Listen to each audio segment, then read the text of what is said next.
जय सद्गुरुदेव।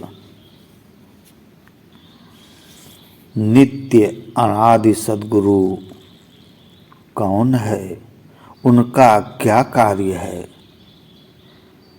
नित्य अनादि सद्गुरु परम पुरुष परमात्मा की आज्ञा से चारों युगों में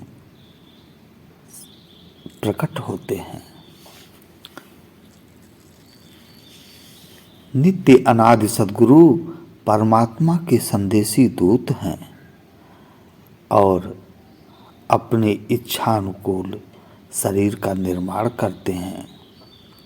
अनंत श्री सद्गुरु सदा फलदेव जी महाराज स्वरवेद में क्या कह रहे हैं। परम पुरुष आज्ञा चले चारों युग संसार, प्रकट भेष उपदेश है अज सद्गुरु तत्सार।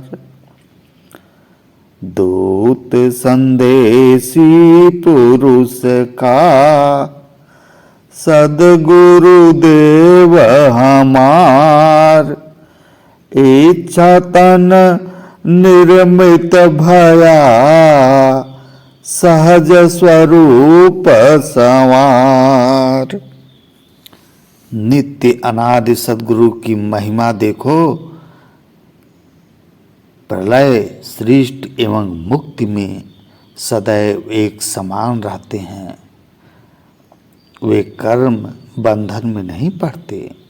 वे सहज मुक्त शुद्ध बुद्ध स्वरूप है।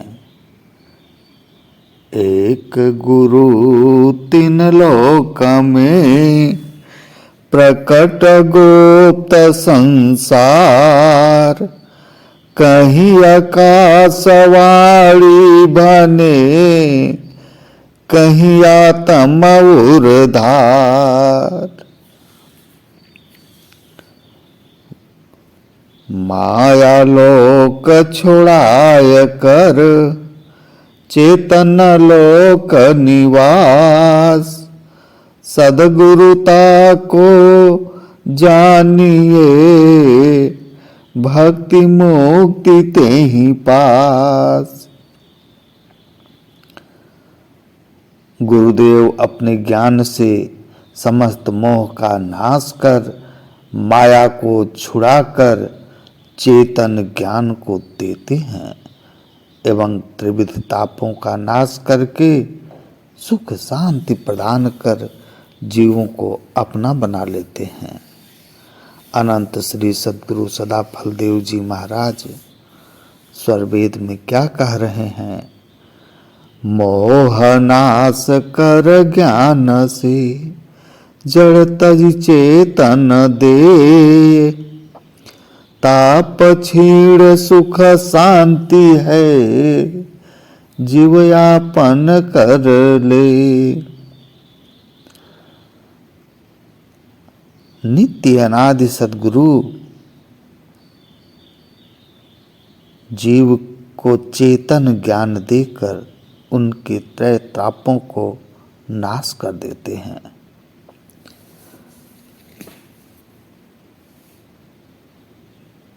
गुरुओं का गुरु पुरुष है अमित ज्ञान जन दे, श्रुत ज्ञान सोई जगत में चारों युग जन ले। ऋषियों महर्षियों में जो ज्ञान की धारा प्रवाहित हुई है वह सब ज्ञान की धारा नित्य अनादि सद्गुरु के द्वारा प्रवाहित हुई है। ब्रह्म विद्या विज्ञान के आदि गुरु नित्य अनादि सद्गुरु हैं।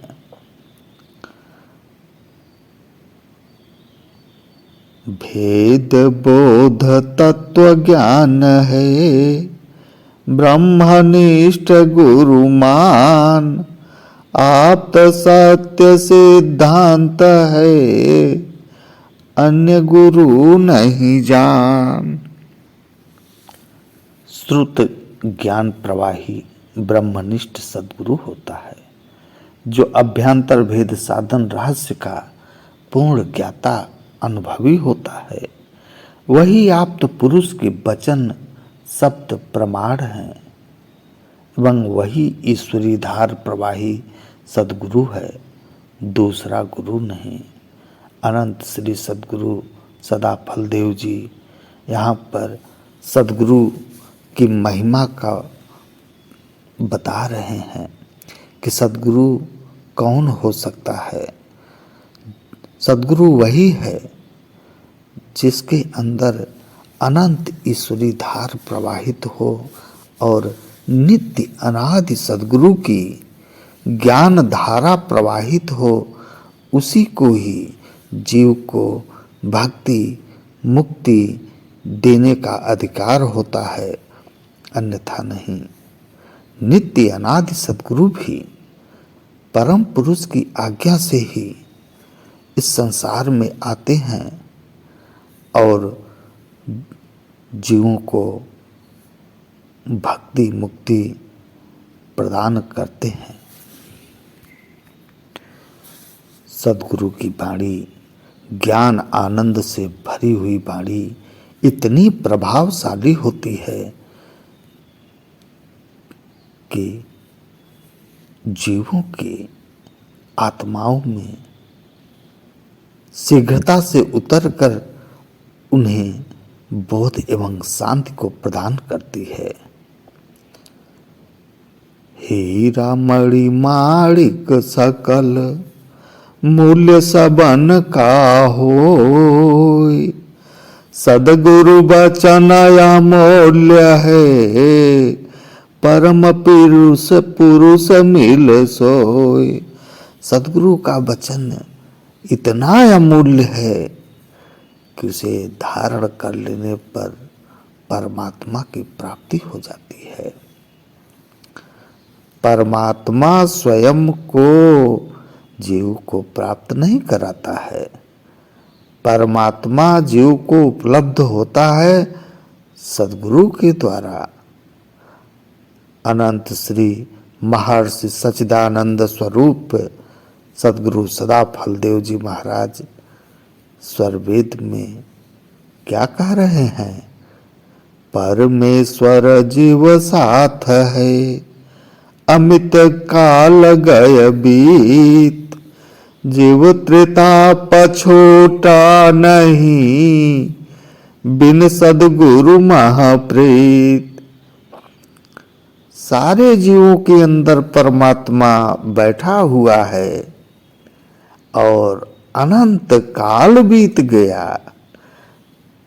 किंतु जीव के दैहिक दैविक भौतिक ये त्रिताप तब तक नहीं छूट सकता है जब तक सद्गुरु में प्रेम ना हो, अर्थात सद्गुरु से मिलन ना हो।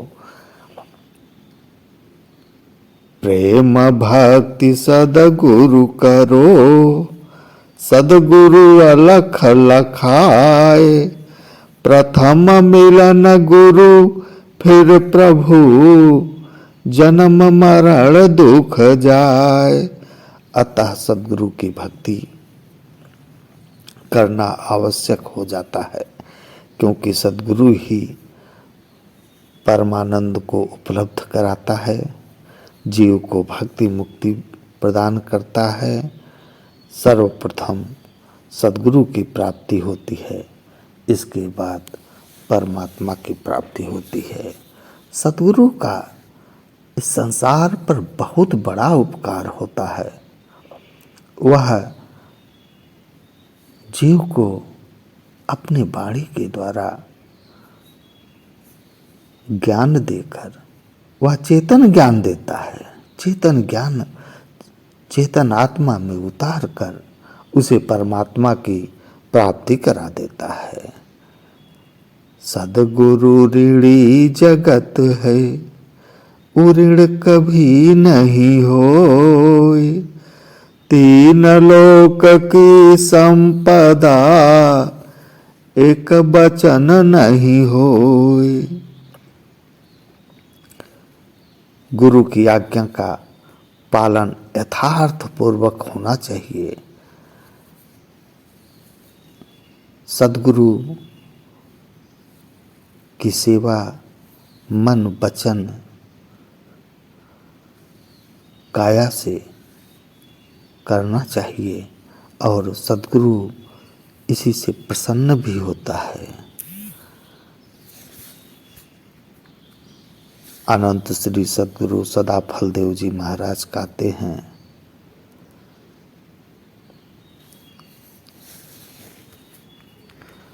धन काया मन बचन से संत परम गुरु सेव, आरत दीन अधीन हो अनुगामी गुरुदेव। नित्य अनादि सद्गुरु का जो अनुभव चेतन मार्ग है, उसमें परमात्मा का सुमिरन ज्ञान के द्वारा होता है। जिस समय सुमिरन होता है, मन और प्राण भी नहीं रहते हैं। अनंत श्री सद्गुरु सदा फलदेव जी महाराज कहते हैं, ज्ञान से सुमिरन भजन है, मन अरु प्राण न होए, याते कर्म न संत मत, संत अमत मत होए। अनुभव चेतन मार्ग द्वारा ही प्रभु का सुमिरन और भजन होता है। जहाँ पर प्राण और मन नहीं रहता, इसलिए मन और प्राण से रहित होने के कारण संत मत कर्म प्रकृति में नहीं है। यह संत का मत अमत है। प्रकृति आधार छोड़कर चिन्मय स्वरूप से पर ब्रह्मा प्राप्ति का साधन होता है। इसलिए संत मत प्राकृतिक कर्म और धर्म से पृथक है। इसका साधन चेतन भेद अनुभव द्वारा होता है। नहीं पिंड ब्रह्मांड है, नहीं अनहद